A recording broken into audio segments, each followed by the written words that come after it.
What? Is it like Transformers? Transformers. Which one is it? It's like spoiler warning for the new movie. Title. The title? Oh, Yeah. sorry. Title.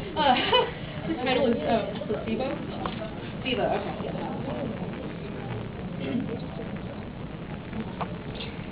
None of my guys are up for the job, the major had said.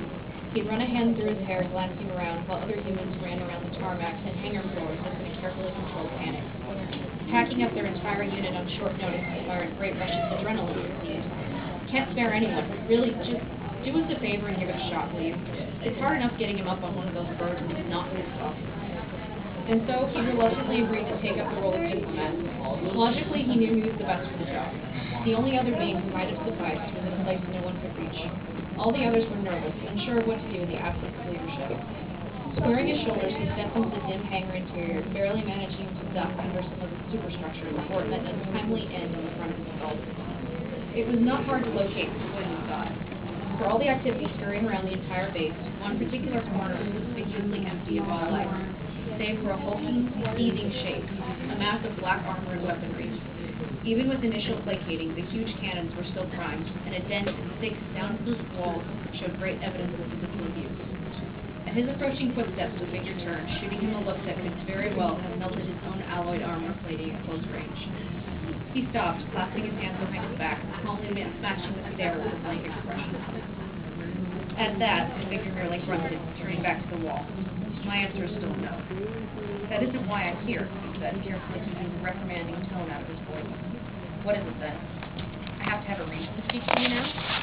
There was no response, other than a low, rumbling growl better suited to an engine revving than a sentient, albeit angry being. Have you calmed down? He asked, forging on despite the apparent threat in front of him. Now his tone was lighter, gently mocking. He knew when and how to push. Or shall I inform the soldiers they have one more threat to their security to worry about? I'm fine. You're lying. Maybe I am. There was a beat of silence. Literal gears were turning in the thick, black-armored skull. They sent you, didn't they? Oh, he would make this difficult. That was the entire problem. Ironhide. You speak for them now, Ratchet? The cowards? The traitors? I speak for the Major and his men, answered the medic, going back to placating. They are concerned about you, about us all. Quite understandable, considering. More silence, weighing heavier than the two of them combined. Neither one glanced out towards where the body lay. They didn't have to, didn't want to. When no interruption was offered, Ratchet went on, attempting to pry deeper into the matter. I fail to see how, even in that head of yours, they've become traitors, he said. It's not them, Ironhide clarified. He was studying the wall with a look that he dearly loved to blow into pieces. Also unsurprising, brute force was always this way. The others turned their backs on us, on the boy, on him, treat us like drones. A calculated pause in which the old warrior's anger was nearly tangible. Called him Scrap. Scrap. Yes, I know, I was there. Time to be the voice of reason, telling him the truth he was most likely ignoring. I doubt, however, they realized what they were saying. You cannot fault the human for that. Oh, watch me.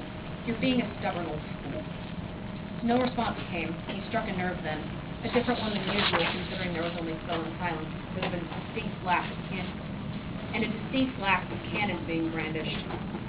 Outside the hangar, reluctant to take part in the goings-on inside, the others were allowing themselves to be carted off, working under the surprising guidance of Sideswipe. He did glance in their direction once or twice before maneuvering the more twitchy Jolt into a better position to be on board the flatbed that was hauling into their plane, as if the humans didn't trust them enough to perform even a simple task on their own, a fact that did not go unnoticed by Ironhide. How can they just allow this to happen to them, he growled. Huge shoulders flexed, hands tightening. One of the cannons began to whir softly, its interior glowing a dull orange. Have they no honor left? They allow themselves to be treated like machines.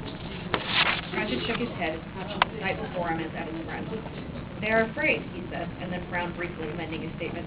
Well, perhaps not Sideswipe. Sometimes I doubt he's capable of feeling much besides his own self-importance.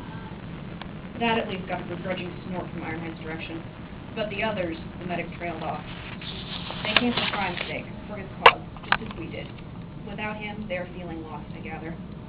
What did they know of his cause? Ironhide barked. The cannon-laden hand gave a dismissive wave in the other's direction as he began to turn away yet again. As much as we do, you pile of bolts, he retorted, sharper than he intended to. They're Autobots, just the same. Arcea's been with us longer than most, save for myself. He straightened his